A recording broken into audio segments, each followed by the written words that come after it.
Imagine this, a quiet suburban street on Long Island. A big guy with a dad bod, driving his truck home after a long day at his architecture firm in Manhattan. He kisses his wife, helps with homework, mows the lawn on weekends, just another hardworking American family man.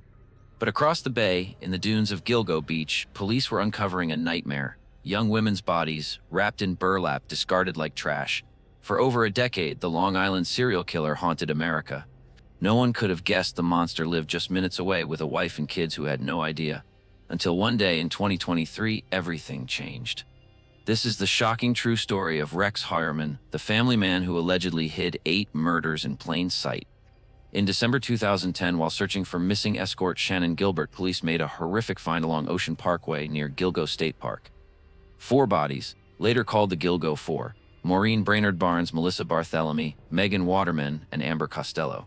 All young women in their 20s, whose lives ended violently and were left in a remote stretch of beach just miles from quiet family neighborhoods. Over the next months, more remains surfaced, bringing the total to 10 or more victims in the area. The case gripped the nation. Who could do this in one of America's most populated regions and get away with it for years? The killer seemed untouchable. Until advanced DNA, cell phone pings, and old-fashioned detective work finally pointed to one man.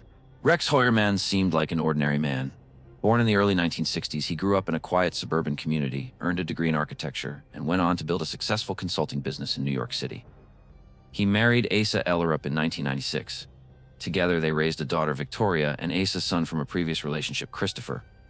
They lived in the same modest house Rex grew up in, a classic American suburban home with a basement, backyard, and neighbors who barely noticed them. But behind the closed doors of that ordinary house, a completely different man existed. Investigators say Rex led a secret double life that spanned nearly 2 decades. Between 1993 and 2010, he allegedly targeted vulnerable women, mostly escorts he contacted through ads. Prosecutors claim he used burner phones, fake names, and careful planning. A deleted document found on his computer reportedly contained a chilling blueprint: checklists on how to lure victims, avoid detection, clean up, and dispose of evidence. Cell phone records placed him near the victims right before they vanished. DNA evidence, including hairs matching him and even fibers linked to his home and family, tied him to multiple scenes. One victim's phone was used to taunt her family with cruel calls after her death. He allegedly strangled at least 8 women. These weren't just cases. These were daughters, mothers, sisters, chasing dreams in a tough city, preyed upon by a man living the American dream right next door. On July 13, 2023, the mask finally slipped. Rex Heuermann was arrested in Manhattan after a long surveillance operation. The quiet architect was charged with the murders of the Gilgo Four, and more charges followed. His wife, Asa, filed for divorce immediately.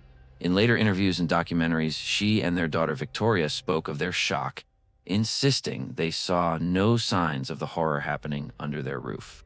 In April 2026, Rex Heuermann stood in court and pleaded guilty to 7 murders. He admitted to an 8th. No dramatic trial, just a calm acknowledgement of the evil he hid for so long. He received life sentences with no parole. For the families of the victims, there's some justice, but the scars remain. And for all of us, it's a reminder to look closer at the ordinary, because evil can hide in the most unexpected places. If you or someone you know is in danger, reach out. The signs are there, if we're willing to see them. How does a man murder 8 women, dispose of their bodies nearby, and still coach Little League or eat dinner with his family? The Gilgo Beach case exposes the terrifying truth that monsters don't always look evil. Sometimes they wear polo shirts, drive SUVs, and live in the house next door.